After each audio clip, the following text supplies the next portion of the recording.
Bwana Yesu asifiwe. Ninakusalimu katika jina la Yesu Kristo. Langu jina ni Bishop Emmanuel Sinduije, mwangalizi wa makanisa ya Ngome ya Makimbilio duniani. Popote ulipo katika bara lolote, nchi yoyote, mikoa mbalimbali katika nchi ya Tanzania, nikukaribisha katika kipindi cha Kuna Gumu, tujifunze pamoja na tuombe pamoja. Tuombe. Bwana Yesu, asante kwa sababu wewe ni mwema na mwaminifu. Asante kwa ajili ya wakati na majira haya ambayo Bwana umeyakubali. Namkabidhi msikilizaji mikononi mwako aliyepata neema na kibali cha kwa pamoja na sisi. Ukampe neema kujifunza na kuelimika kwa utukufu wako. Asante kwa sababu utamwacha. Karibu Roho Mtakatifu katika jina la Yesu Kristo. Amen. Ndugu msikilizaji, leo tutajifunza roho zinazokutangulia mbele na kukufuatilia nyuma. Roho zinazokutangulia mbele na kukufuatilia nyuma. Katika maisha ya mwanadamu kuna vita vinavyoonekana na visivyoonekana. Watu wengi huambatana, watu wengi husimama vizuri, na wengine huwa na jeshi shirika, watu shirika kupigana vita pamoja. Lakini nataka niwape siri hii katika somo hili, itawasaidia. Hata wewe unanifuatilia pia itakusaidia. Watu wengi hupambana bila kuelewa chanzo cha matatizo ni nini, bila kujua kwa nini mambo yanajirudia, bila kuelewa kwa nini sehemu wanazofika mambo yanaharibika. Kuna mahali unafika mambo yanaharibika. Kitabu kile cha Waefeso 6:12 tusimama nacho leo. Kwa maana kushindana kwetu sisi si juu ya damu na nyama, bali ni juu ya falme na mamlaka, na juu ya pepo na wakuu wa giza, na mifumo mbalimbali ya falme na mamlaka. Kwa hiyo Biblia inaonyesha wazi kuwa kuna nguvu za rohoni zinazofuatilia maisha ya watu, sio wewe peke yako.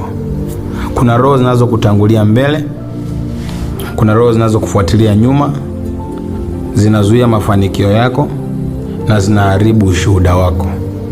Hiki lazima ukae chini ukielewe na ukitambue. Maana ya roho zinazokutangulia na kukufuatilia, hizi ni nguvu za giza zinazofanya kazi kabla hujafika sehemu na baada ya kuondoka sehemu. Hujawahi kuona unaenda mahali unapata kibali cha kazi, halafu ukiondoka, ukifika nyumbani wanakupigia simu usije mpaka tukupigie simu? Kwa kuna roho ambayo inakutangulia mbele unapoenda, na kuna roho inakufuatilia ukinapotoka tu kutoa mguu inakuja. Kwa hiyo hizi ni nguvu zinazofanya kazi kwa namna ya siri. Kazi ya hizi roho ni kuharibu njia zako, kuzuia neema yako na kukuleta kuchelewa na kuhakikisha upumziki, unateseka na kuhangaika na hicho unachoteseka. Kitabu cha Kutoka 14:19, malaika wa Mungu alikuwa mbele ya wana wa Israeli na nyuma yao pia. Kulikuwa na ukuta wa moto unawatangulia mbele na nyuma. Bwana Yesu asifiwe. Kwa kama Mungu anaweza kuweka malaika mbele na nyuma, hata shetani pia ujaribu kuweka roho za uharibifu mbele na nyuma ya mtu. Yesu tusaidie sana. Unaweza kujiuliza, mchungaji, mimi nitajuaje kama hizi roho za kufuatiliwa na kurudishwa nyuma, roho za kufuatilia na kukufuatilia mbele na kukufuatilia nyuma, au roho za kutangulia mbele na kukufuatilia nyuma, nitajuaje? Ziko dalili zinazokuonyesha kabisa. Ziko dalili. Namba moja, unafika sehemu na watu wanakuchukia bila sababu. Yaani ndio hawakujui, lakini ghafla umefika kwenye eneo unachukiwa. Zaburi ya 69 mstari wa 4. Wanaonichukia bure ni wengi. Unaweza kuwa mzuri, mwenye heshima, mwenye bidii, lakini ukifika sehemu unakataliwa, unachukiwa na upokelewi. Hii ni dalili kuwa kuna roho inayokutangulia mbele. Lakini namba 2, fursa zinaharibika karibu na wewe. Fursa zinaharibika karibu na wewe. Bwana Yesu asifiwe. Kwa hiyo unapata kazi, biashara, mahusiano, lakini mwisho vinaharibika ghafla. Unapata kazi, unafanya interview, lakini mwisho vyote vinaharibika. Kuna nguvu zinazoharibu njia zako kabla hujafika, au baada ya kuondoka, baada ya kufanya interview, hizi roho zinakuwepo. Bwana Yesu tusaidie sana. Namba 3, ukifika mahali mambo yanaharibika ghafla. Watu walikuwa tayari kukusaidia, lakini wanabadilika, wanaanza kukwepa, wanaanza kukataa. Ukishaona dalili za namna hii, kuna roho imefika kabla yako. Wakati unazungumza nao mwanzoni walisema, njoo bwana, hilo ni jambo la kawaida tu, tutakusaidia. Ukaenda, mambo yakaharibika. Lakini pia dalili ya 4, matatizo yanajirudia rudia. Isaya 43:18, msiyakumbuke mambo ya zamani. Kushindwa kunajirudia, madeni yanajirudia, kuvunjika kunajirudia.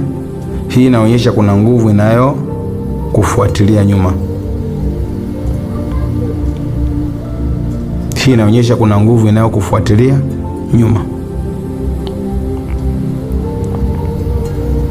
Bwana Yesu asifiwe. Namba 5, unabadili mahali lakini matatizo hayabadiliki. Unahama, lakini unapohama matatizo yanakuwa vile vile. Hakuna kilichoharibika. Yaani maana yake hamna ulichokimbia. Umetoka mahali pale na ukahama upande mwingine, mambo yanakuwa vile vile. Unahama mkoa, unahama kazi, yaani maana yake unabadilisha kazi, unabadilisha biashara, mahusiano, lakini shida zinaendelea.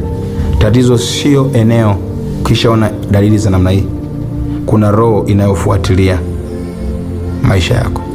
Namba 6, kila ukianza kitu kizuri kinakwama.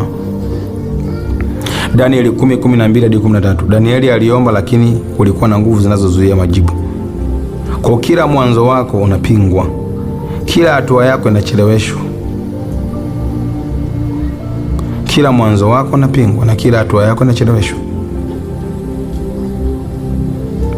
Bwana Yesu asifiwe. Bwana Yesu tusaidie sana. Ukishaona mambo kama haya, jua mambo yanaharibika. Jua kuna roho zinazokufuatilia. Bwana Yesu asifiwe. Hizi roho zinafanyaje kazi? Kuna njia kama 5. 1, zinatumia hofu. 2, zinatumia dhambi. 3, laana.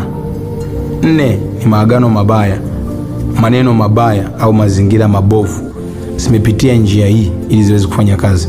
Zimepitia njia ya hofu, dhambi, laana za ukoo, maagano mabaya yaliyofanyika kwenye ukoo au uliyafanya wewe mwenyewe, maneno mabaya, mazingira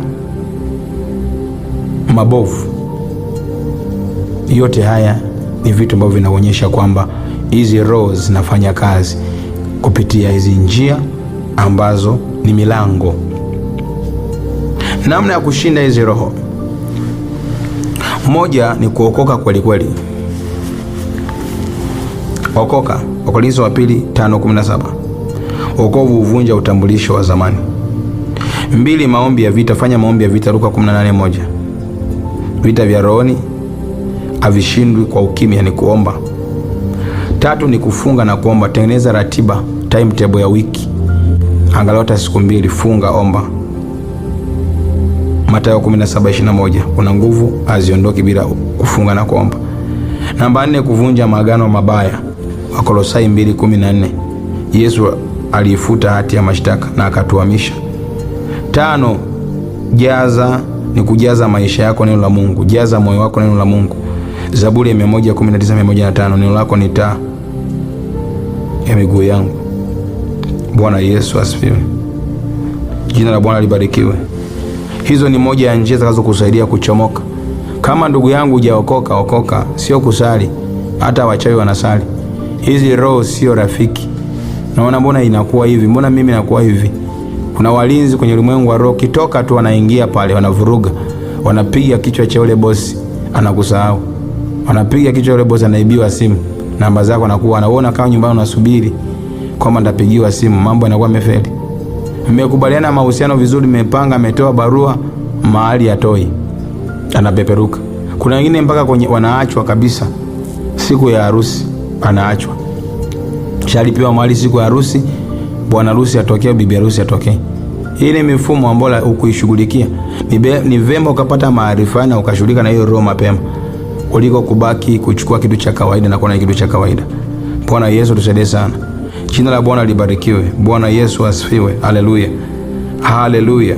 Weka mkono wako kwenye kichwani. Sema, Bwana Yesu, naomba unisamehe. Ninavunja kila roho inayonitangulia mbele na kila roho inayonifuatilia nyuma. Ninavunja katika jina la Yesu. Nifungulie njia zangu, maana ninazo funguo ulizonipa. Nirudishie amani yangu katika jina la Yesu. Nipe ushindi katika ulimwengu wa roho katika jina la Yesu. Sitakwama, sitarudi nyuma kwa jina la Yesu. Kila mikataba, kila makubaliano hayatatokea kwenye maisha yangu kwa jina la Yesu. Kuanzia sasa ninakataa mifumo yote ya giza, mifumo ya kuzimu inasambaratisha.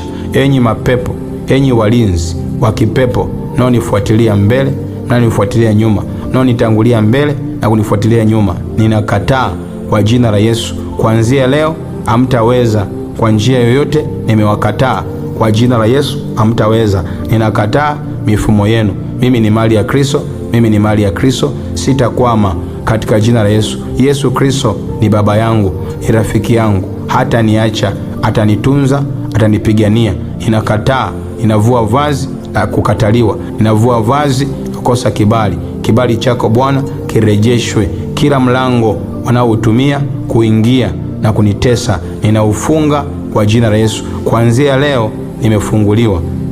Amen.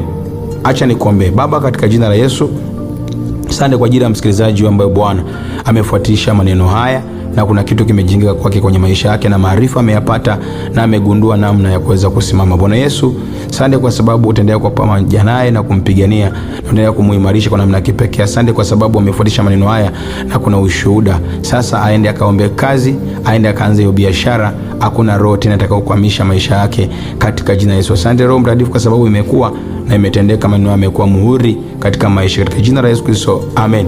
Ikiwa unapenda mawasiliano na mimi, unapenda kuinua sadaka yako au unataka kunipa ushuhuda kile Mungu amefanya kupitia mafundisho ambayo unajifunza, unaweza kunitafuta kwa 0742095599 na 0789950580.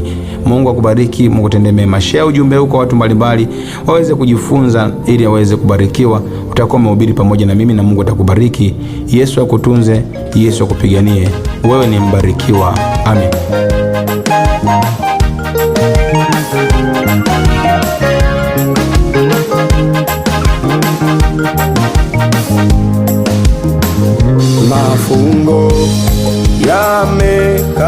katika dhambi haina nguvu tena, mafungo yame katika dhambi haina nguvu tena.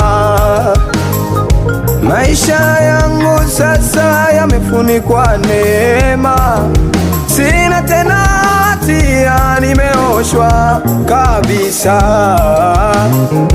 Jina langu limeandikwa mbinguni, mbinguni, mbinguni.